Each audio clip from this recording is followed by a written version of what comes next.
Está conosco aqui o pastor Daniel, presidente do PBC, vai trazer uma palavra para nós agora. Convido aqui, pastor. Tem uma alegria, o pastor Edilson também está conosco, o pastor Gleison. São vários pastores que estão conosco aqui, né? É uma bênção. Quero convidar aqui o pastor Edilson para fazer essa oração. Você, meu irmão, que está passando por um problema, entregue seu problema para Deus. Deus vai falar conosco através da palavra. Nós sabemos que a palavra do Senhor tem poder. A palavra do Senhor tem poder de cura, libertação. Confia no Senhor. Amém? Louvado seja o nome do Senhor. Amém. Muito bom estarmos aqui nessa noite, comemorando juntamente com a primeira igreja o seu 50º aniversário. Parabéns a essa igreja, a membresia, o conselho dessa igreja, o pastor Márcio e todos que colaboraram ao longo do tempo para que a igreja fosse. Tivemos agora um rápido relato da história da igreja, isso nos deixa muito felizes. Nós vamos ficar de pé neste momento e apresentar nossos corações ao Senhor para receber a palavra que o Senhor já colocou no coração do pastor Daniel. Nós possamos ter sensibilidade no Espírito Santo para receber a palavra de Deus em nossas vidas neste momento. Pai Santo, nós te agradecemos, Senhor, por essa noite de louvor, de adoração, essa noite de festa, em que nós estamos aqui, Senhor, para juntamente com essa igreja comemorar, engrandecer o teu nome, que até aqui ajudou essa igreja, segurou, Senhor, cada obreiro, cada membro dessa igreja, parceiro dessa igreja, que tem sido uma bênção na presença do Senhor. Nós somos gratos ao Senhor por tudo isso. E neste momento, te pedimos, Senhor, que prepare nossos corações para receber a tua palavra que será ministrada por meio do teu servo, pastor Daniel. Que nós sejamos edificados e fortalecidos em nome de Jesus. Amém. Meus irmãos, boa noite. Podem sentar. Paz do Senhor Jesus Cristo a todos. Nós louvamos ao Senhor por essa riquíssima oportunidade de podermos celebrar juntos na presença do Senhor. Independente da agenda ou do tema, estar diante de Deus é a melhor coisa que você e eu podemos experimentar na nossa trajetória de vida e na nossa caminhada diante do Senhor. Eu louvo a Deus por tudo isso.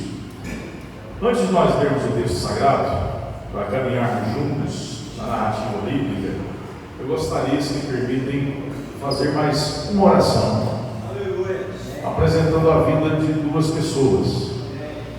Nós recebemos notícias recentes que problemas relacionados à família de dois colegas, um deles foi pastor do nosso quadro de obreiros, um dele é Lindomar Ferreira.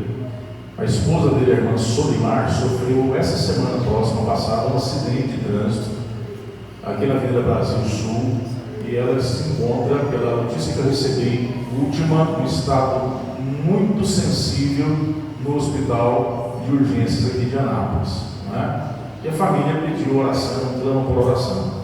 E o segundo caso, um caso que também aspira o agir miraculoso de Deus, que é o caso da família do pastor Antônio Braz Teodoro. O pastor Antônio Braz é um dos nossos decanos, os pastores mais experientes do presbitério, já se encontra jubilado, e a esposa dele é um doce de mulher, uma Margarida, e ela foi diagnosticada com leucemia, vai ser internada, e já é uma senhora idosa, e nós oramos pelo milagre do Senhor. Então eu gostaria que você comigo orasse, mesmo sentado, que você pudesse lembrar do nome de ambas, Margarida e Solimar, que o Espírito de Deus possa receber o clamor da oração e possa alcançá-las com graça e misericórdia.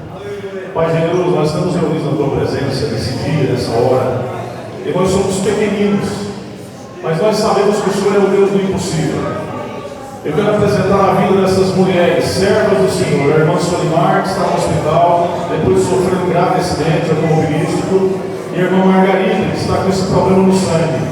O Senhor é o Deus que nos fez, o Senhor é o Deus que dá a vida e pode tomá-la. Por isso nós clamamos aqui nesse dia especial, nessa igreja tão abençoada que é a primeira igreja, mãe de muitas das renovadas dessa cidade, e que teu Espírito Santo vá ao encontro dessas mulheres, vá ao encontro dos seus esposos, seus filhos, e que o milagre do Senhor possa ser dispensado para com a vida delas.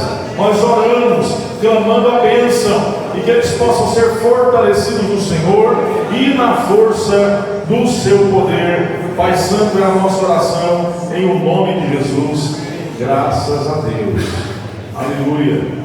Queridos, vamos comigo abrir a Bíblia no segundo livro dos Reis, capítulo de número 6, e nós vamos fazer leitura dessa passagem, e eu gostaria de, através dela, trazer aqui algumas orientações, alguns conselhos que o texto vai nos permitir extrair. Nós vamos ler os versos 1 ao 7. Uma história interessante da narrativa bíblica de um evento ocorrido enquanto Eliseu exercia seu ministério. Segundo livro dos Reis, capítulo 6, versos de 1 a 7. Ontem nós tivemos um momento tão prazeroso aqui adorando o Senhor, né? Ministração da adoração, louvor, aqueles que nos conduziram, como conduziram no dia de hoje também, pela mão poderosa do Senhor, a palavra ministrada, os conselhos dados no dia de ontem. A irmã Alice, com essa voz angelical, continua com essa afinação que traz essa canção, lembrando justamente do verso último daquela ministração, que mostra aquela mensagem, a vida em movimento.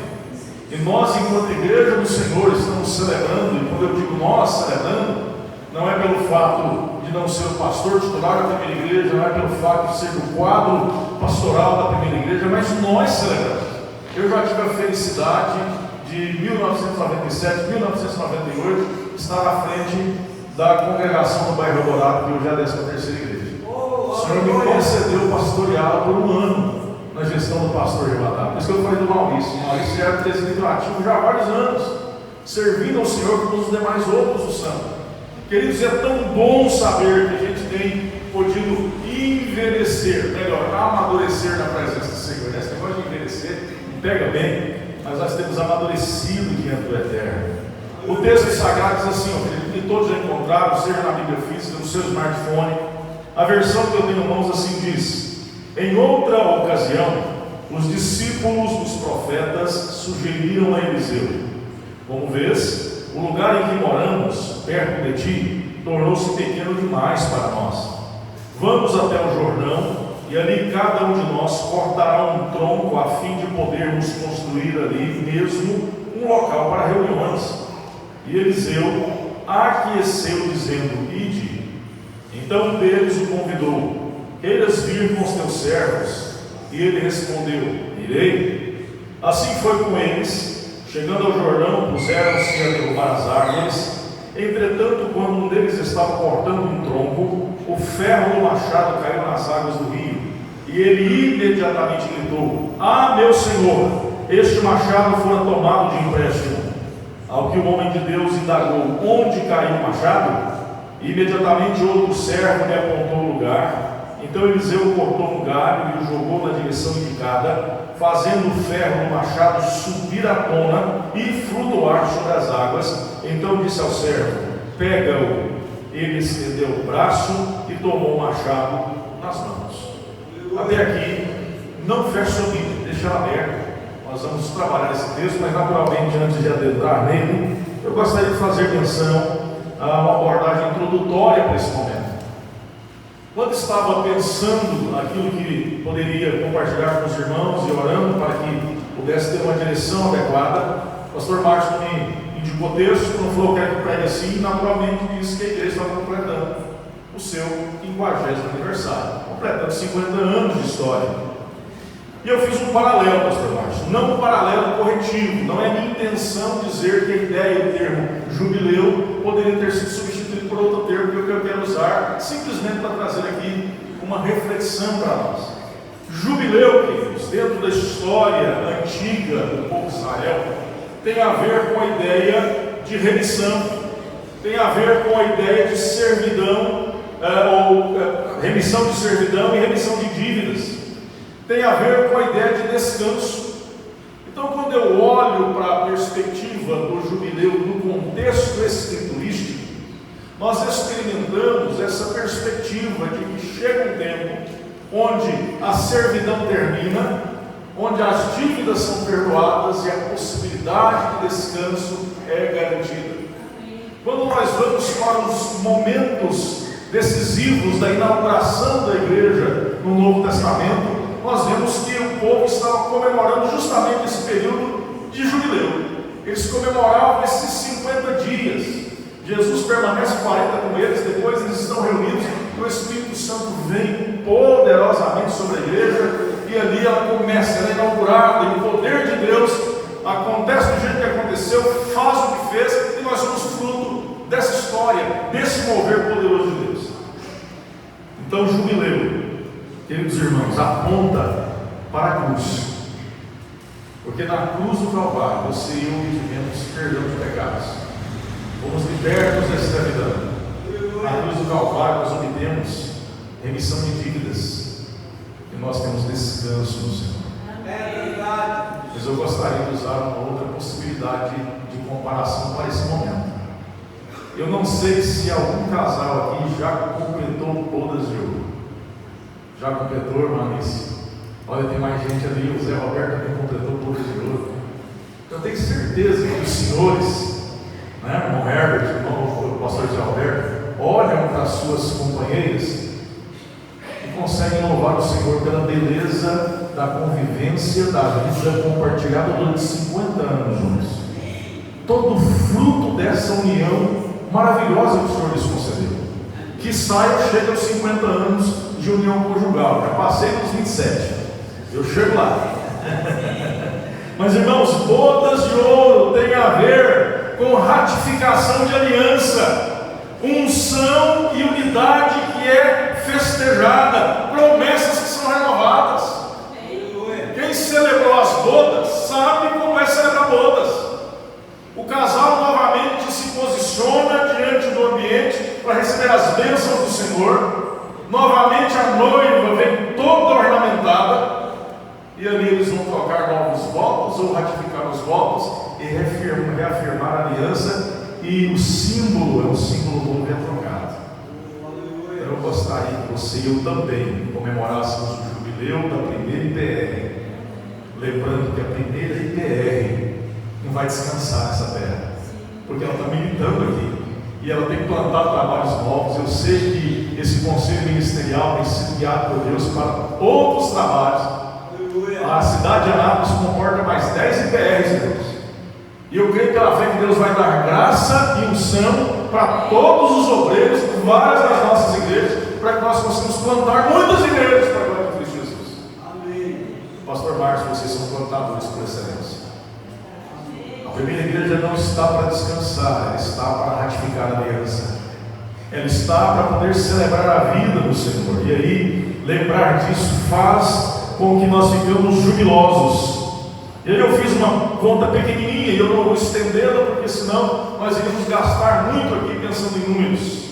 50 anos, queridos, são 600 meses. Você comprar uma casa para pagar em 600 meses, você vai ver que uma coisa demora.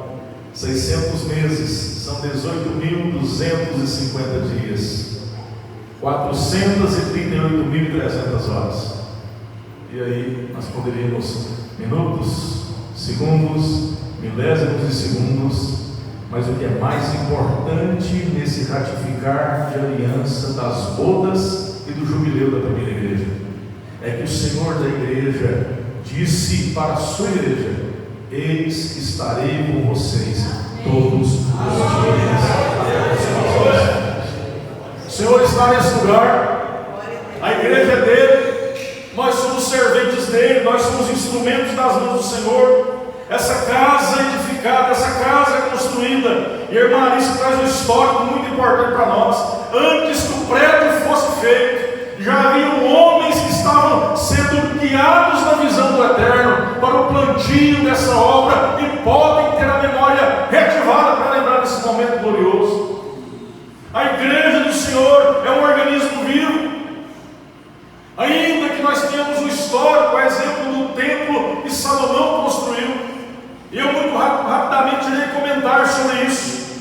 O templo construído por Salomão, queridos irmãos, ficou de pé cerca de 470 anos, mas foi destruído por Nabucodonosor quando ele invadiu Jerusalém em 587 a.C.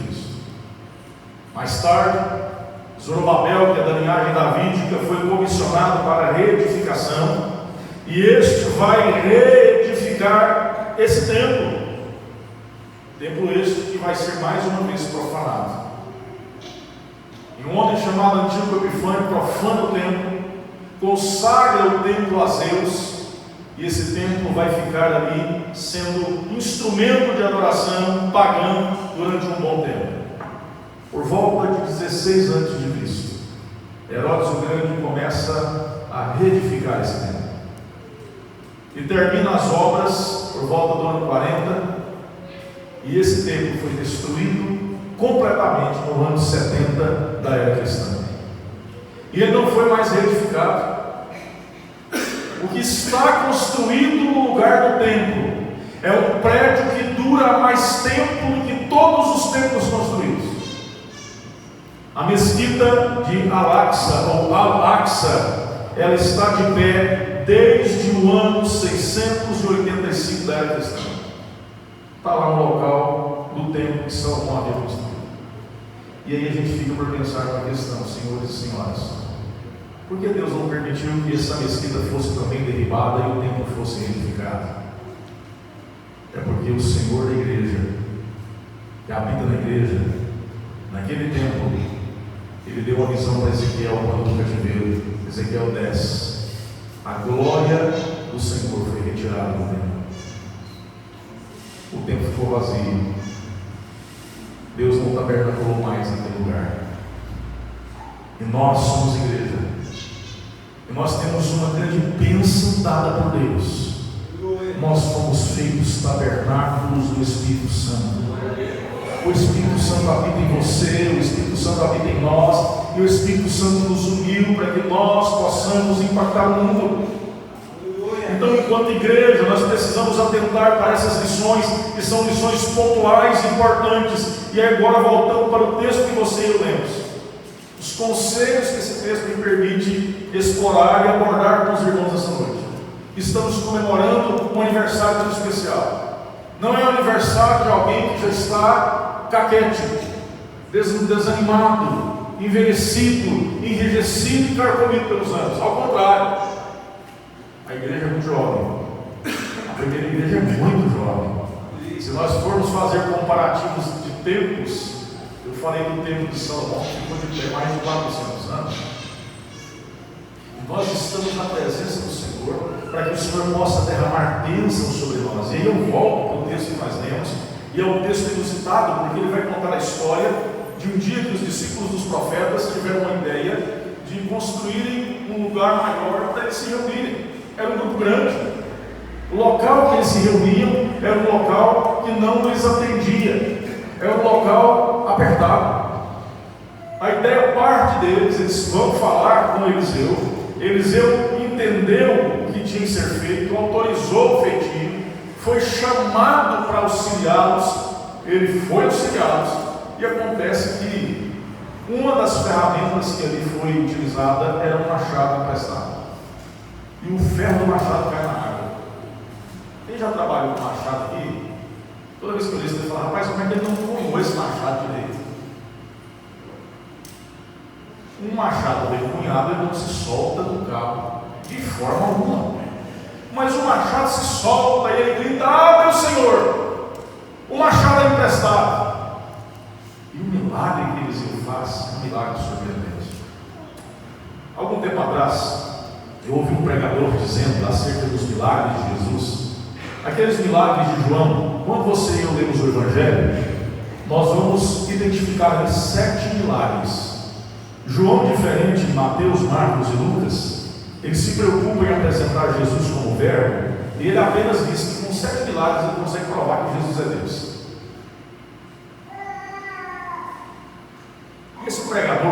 conhecido, Brasil e fora do Brasil, não vou citar o nome aqui.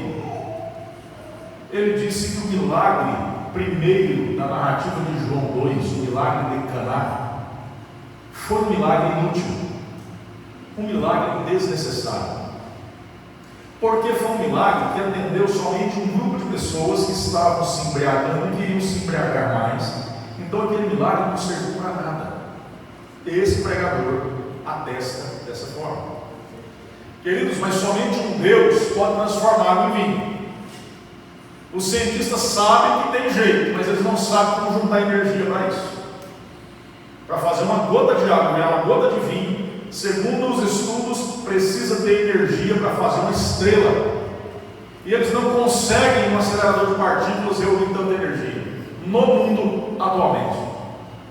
Mas Jesus fez 600 litros de vinho, e não interessa se tinha álcool nele ou se não tinha. Ele transformou um elemento em outro elemento. Quem gosta de tabela periódica sabe que são elementos totalmente distintos, ainda que líquidos. Ele transformou-os, prova que ele faz o que ele quiser fazer, e não há nenhum tipo de elemento que possa desobedecer a ordem do Eterno. Ele é tão poderoso que o vento ouve e que o mar escuta. Vento, quieta-te, mar se acalme, e a tempestade cessa. Ele é Deus poderoso. Esse milagre que Eliseu realizou parece um milagre desnecessário. Será que não tinha alguém que sabia nadar? As águas do Jordão não são águas profundas. Será que alguém não poderia prender a respiração, pular naquela água e adentrar ali e pegar o machado? Naturalmente, quem estuda geografia bíblica sabe que as águas do Jordão elas não são caudalosas. Os lugares mais profundos chegam a ter 4 metros, até no máximo 6 metros. É uma água barrenta, escura. E se o nadador não for muito bom no fôlego, pode ser que ele se perca, porque ninguém viu onde o machado caiu, salvo quem estava usando e um outro que estava próximo.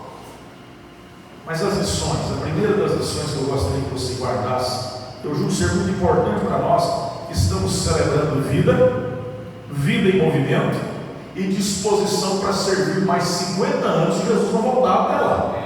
Eu espero que ele volte, mas se não voltar, eu tenho certeza que o legado, que a herança da primeira igreja vai ser passado para tantos outros que vão assumir essa caminhada, essa jornada. Primeira lição, primeiro conselho: todos temos dons e talentos. Quando há uma necessidade, nós devemos nos dispor para solucionar. Todos temos dons e talentos. Aqueles irmãos precisavam de um espaço maior. Eles não esperaram Eliseu ter a ideia, não esperaram Eliseu tomar a frente.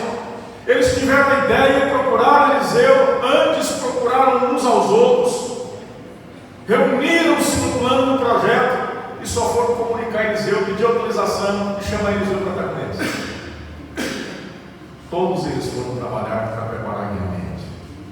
Queridos, o que eu aprendo disso de forma bem prática, eu, enquanto igreja do Senhor, eu não preciso esperar que o pastor, do conselho, de liderança, tenha as melhores ideias. Tome a frente das ideias. Eu preciso ser instrumento do Senhor e me posicionar e dizer para esses homens que foram escolhidos para conduzirem o rebanho, dizer: pastor, presbítero, nós tivemos uma ideia para fazer um trabalho que vai abençoar a igreja. Vocês autorizam? Vocês vão com a gente? Aqueles homens tiveram essa brilhante ideia e a ideia foi aceita. O verso 1 mostra isso. A iniciativa não precisa partir da liderança.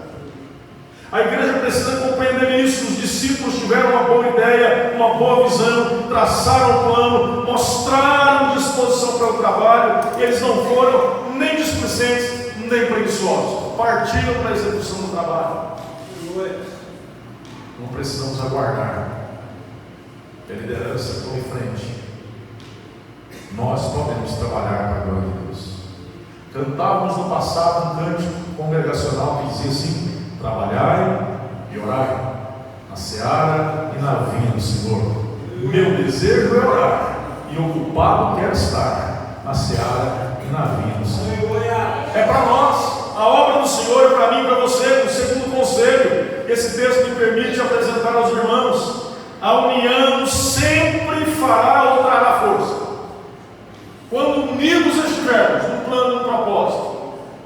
Se for um propósito para o bem, para a glória do Senhor, Deus não intervirá para impedir, e nós seremos exitosos. A narrativa de Gênesis 11, capítulo 6, nós vemos que o homem tinha tido um plano de desobediência, um plano contrário à vontade do Senhor, e o próprio Deus atesta dizendo: ei, desçamos, vamos ver o que o Senhor está fazendo lá embaixo, porque do jeito que eles estão afinados, se nós não formos lá e tratarmos a questão, ninguém poderá impedi-los. Deus confunde as línguas, eles deixam de construir aquela torre para fazer o nome deles ser celebrado. Se nós quisermos celebrar o nome de Deus, se nós quisermos exaltar o nome do Senhor, e estivermos unidos, temos que estar unidos com a narrativa de Atos capítulo 2. O texto diz que aqueles irmãos estavam juntos sempre, em toda a alma havia temor, eles comiam juntos, eles oravam juntos, seguiam a doutrina dos apóstolos, e os sinais e prodígios se realizavam no meio deles. E a igreja teve um crescimento explosivo, exponencial. De um grupo de 120 irmãos se tornou 3.000, 5.000, e nós estamos aí vendo o cristianismo impactar o mundo em várias gerações, em várias eras. Porque é a religião de Deus. Se eu posso usar esse termo para o cristianismo como sendo uma religião. Porque a ideia de religião tem a ver com alguém que busca se religar à divindade. E no cristianismo não é o homem buscando Deus, mas é Deus descendo dos céus, se fazendo homem para buscar você e buscar a mim, para que nós possamos juntos estarmos louvando o Senhor. Então, se estivermos unidos, nós iremos prosperar para a glória do Senhor. O trabalho deve ser em grupo, não em carreira solo. Eu preciso me dispor a adorar homens, mulheres, jovens, homogêneos, heterogêneos, de forma a nos unir para glorificar o Senhor. É para fazer um trabalho entre homens e mulheres, moços e moças, meninos e meninas, todos juntos. Só homens, só mulheres, todos juntos. E nós vamos ver o mover de Deus na nossa vida. Nós vamos ver a igreja do Senhor prosperar para a glória dele. Nós vamos ver o milagre do Senhor. Aqueles irmãos estavam envolvidos juntos para a execução do projeto. Terceiro conselho que esse texto quer trazer para os irmãos: a presença e a participação dos líderes. Ela não precisa ter os holofotes sobre si. Os líderes podem ficar num ambiente mais apagado. Eles não precisam ser protagonistas, eles podem ser coadjuvantes. O texto diz que eles tiveram a ideia de chamar Eliseu aprovou, e chamaram para ele junto, Eliseu foi. Pergunta que eu faço para os irmãos: será que Eliseu era um cara que tinha uma agenda muito apertada? Um homem que era um profeta super requisitado. Deus agia na vida daquele homem através da vida dele de uma forma surreal, fabulosa, magnífica. Somente o próprio Senhor Jesus Cristo realizou mais sinais que Eliseu realizara. A agenda de Eliseu com certeza era muito apertada, mas Eliseu não abriu mão de poder estar também pegando uma ferramenta e ajudar os moços. Esse é o papel do líder: pastor, presbíteros, diáconos, diaconisas, evangelistas. São homens que foram chamados para trabalhar, mas a igreja precisa se dispor para trabalhar, e essa liderança estará sempre junto para dar suporte e apoio. E não precisamos, enquanto líderes, aparecer. Eliseu não estava preocupado em querer evidenciar-se. Nós vemos que Eliseu estava ali trabalhando, envolvido, dedicado com eles, atento ao que estava fazendo e encorajando-os. Primeira igreja, 50 anos. Eu tenho certeza que todo o rebanho tem sido encorajado pela liderança. Aleluia. Para servir, para sonhar e para colocar em prática os planos que Deus tem colocado no coração dos irmãos. Mas saiba, o trabalho não é doce. Doce no sentido de ser fácil. Trabalho é duro. Quem foi que disse que trabalhar é fácil? Há quem diga que gostaria de conhecer o diretor do trabalho para ter um tete a tete com ele, para lidar com essa questão, porque trabalhar não é fácil, é penoso. Agora, Deus inventou o trabalho. O homem é que trouxe suor e espinhos para o trabalho. O trabalho se tornou penoso depois do pecado. Antes de pecar, o trabalho era prazeroso. E sim, o trabalho dignifica-nos. Portanto, quando nós olhamos para esse texto, essa história, nós vemos que aqueles irmãos estavam envolvidos. Verso 4 desse texto, a parte B dele, mostra-nos que eles estavam todos cortando troncos para fazer a construção. Gente, volta a ideia do machado. Provavelmente os senhores um pouco mais experientes de vida aqui devam ter vivido na roça e já devem ter manuseado machado. Alguém que já fez isso? Cortou lenha machado? Não é fácil, né? Não é fácil, não é? Dá saudade de usar machado? Pega uma motosserra bem potente e o serviço não acontece. Alguém tem vontade de usar uma enxada para ficar carpindo aí? Eu lembro-me de uma história do finado pastor Miguel Moreira Braga, quando ele disse que fora servir nas Forças Armadas. E estava lá, menino matuto, aquela turma de jovens ali para poder ser guiada. E aquele sargento que ia eles conduzir perguntou: quem é que sabe usar a enxada? Tinha 3 enxadas e uns 100 jovens. Ele, mais 2 estiveram lá à disposição de dizer: eu sei. Aí os outros começaram: um bando de bobo, né? 3 não tem que caminhar. E aí aquele sargento lá diz: ok, vocês 3 sabem, vocês sabem, nós não sabemos. Perfeito. Os 3 que sabem usar a enxada vão capinar ali com a enxada, e quem não sabe vai arrancar com a mão. Pensa no problema. Irmãos, trabalhar não é fácil. Executar trabalhos normais é difícil. Eles foram cortar lenha machado, eles não tinham nenhum equipamento elétrico. Porque eles sabiam que precisava, além de haver disposição, haver coragem e haver entrega para que a coisa acontecesse. Nada virá fácil para nós no ministério.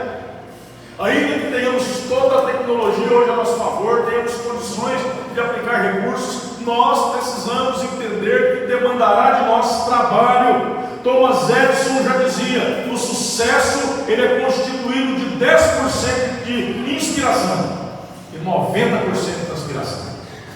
Então precisa trabalhar. Eles estavam juntos, cortando lenha, troncos. Não sabemos a quantidade do projeto que ia exigir, mas todos estavam dedicados ao serviço. E as dificuldades vêm. Quando nós estamos dedicados, o trabalho não vem.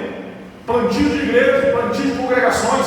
Vocês são plantadores, sabem das dificuldades do trabalho, sabem da dificuldade da manutenção, da entrega, do envolvimento. Aqueles irmãos estavam ali trabalhando, suando, dedicando-se, e de repente vem um problema. Uma ferramenta se perde, ela é emprestada. E vem a 4ª lição que eu quero trazer para os irmãos, e última lição nessa noite. O poder para realizar a obra não é nosso. O poder que a primeira igreja dispõe para realizar a obra não vem da habilidade de homens e mulheres habilidosos, mas vem do céu, vem de Deus. Jesus Cristo garantiu para a igreja que ela, lá em Mateus 16, não seria resistida nem pelo inferno. Mas ele disse que essa igreja também deveria aguardar que o Espírito Santo sobre ela viesse, lá na narrativa de Atos 1:8.